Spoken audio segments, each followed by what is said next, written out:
Habari zenu marafiki. Leo tuzungumzie sababu za maumivu ya nyonga. Kwa hivyo hebu kwanza tuelewe nyonga imeundwa na nini.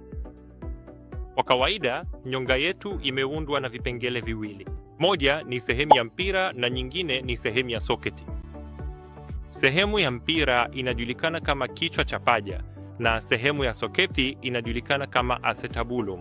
Kwa kifupi, tunaweza kusema kwamba kiungo cha nyonga kimsingi ni muunganisho kati ya mfupa wa mguu au mfupa wa paja unaojulikana kama femur na pelvis yetu. Kwa hivyo, kiungo hiki chenyewe ni kiungo chenye nguvu sana, imara sana, na kimezungukwa na misuli, mishipa na kano zilizo na nguvu sawa. Sasa hebu tuzungumzie sababu za kawaida zaidi za maumivu ya nyonga. Kwa hiyo, tukiongelea sababu zinazohusiana na mfupa au kiungo, ya kwanza ni ugonjwa wa baridi yabisi au arthritis ya kiungo cha nyonga.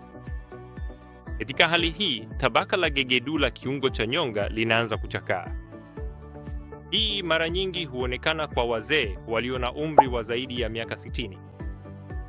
Ya pili, ambayo ni ya kawaida zaidi kwa vijana, ni necrosis ya mishipa ya damu, ambapo usambazaji wa damu kwenye kichwa cha mfupa wa paja unapungua, na kichwa hicho kinapungua ukubwa na kusababisha arthritis ya kiungo. Sababu ya tatu ya kawaida ya maumivu ya nyonga ni arthritis ya uchochezi, kama vile rheumatoid arthritis au ankylosing spondylitis. Mara chache, maambukizi pia yanaweza kuharibu kiungo cha nyonga. Hii inaweza kuwa ya kifua kikuu au isiyohusiana na kifua kikuu. Au wakati mwingine kama kuna historia ya kuteguka kwa nyonga, hiyo pia inaweza kusababisha maumivu ya nyonga. Kunaweza kuwa na sababu nyingine pia, kama vile ikiwa kuna kuvunjika kwa shingo ya mfupa wa paja, jambo ambalo mara nyingi huonekana kwa wazee. Hii kawaida hutokea kutokana na jeraha au ajali.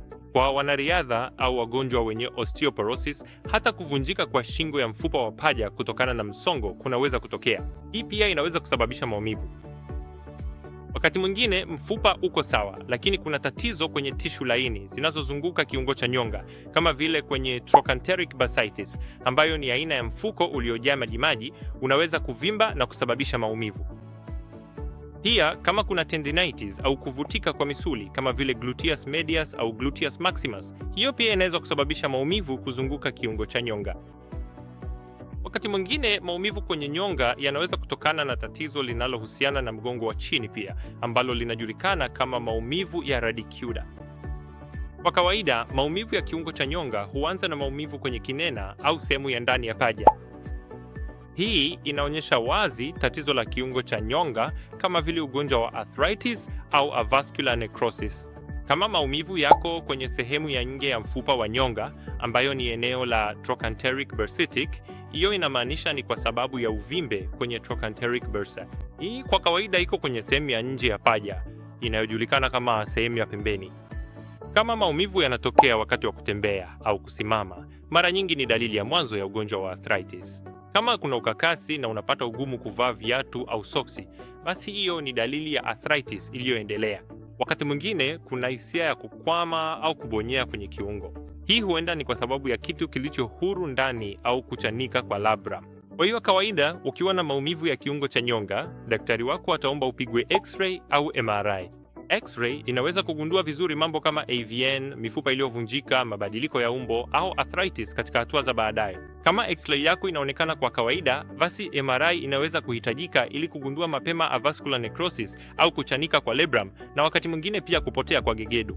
Kawaida, vipimo vya damu vinahitajika tu kama tunashuku kitu kama rheumatoid arthritis au ankylosing spondylitis. Wakati mwingine tunatumia ultrasound au sindano inayoongozwa na ultrasound pia. Iwapo kuna usaha kwenye kiungo cha nyonga au maambukizi, basi tunatoa huo usaha kwa kutumia ultrasound. Kama ilivyo kwa viungo vingine au magonjwa mengine, matibabu ya kwanza huwa si ya upasuaji. Tunamuanza mgonjwa na dawa za kutuliza maumivu au dawa za kupunguza uvimbe au dawa za kulegeza misuli. Tunamshauri mgonjwa afanye mazoezi ya viungo ili kuimarisha misuli, na pia tunashauri mabadiliko ya mtindo wa maisha kama kupunguza uzito, kuepuka kukaa mtindo wa kuvuka miguu au kuvaa viatu vizuri wakati wa kutembea. Kama hakuna kinachosaidia, basi upasuaji tu ndio unahitajika. Kama kuna ugonjwa wa baridi yabisi uliokomaa kwenye kiungo cha nyonga, basi tunafanya upasuaji wa kubadilisha nyonga, ambapo tunabadilisha sehemu ya mpira na soketi ya kiungo cha nyonga ili harakati za kiungo hicho zirudi kuwa laini. Wakati mwingine, kama kuna kuvunjika kwa shingo ya mfupa wa paja, tunafanya upasuaji kama hemiarthroplasty au HUF, ambapo tunabadilisha tu sehemu moja ya mfupa uliovunjika. Kwa ujumla, ikiwa una maumivu ya nyonga, usijali, tembelea daktari wako. Daktari wako atakushauri matibabu sahihi kulingana na kile ambacho X-ray au MRI yako inaonyesha, na kulingana na hilo atakuongoza zaidi. Ikiwa una shaka yoyote kuhusu maumivu ya nyonga au yabisi ya nyonga, jisikie huru kuwasiliana nasi kwa nambari iliyoonyeshwa hapa chini. Asante.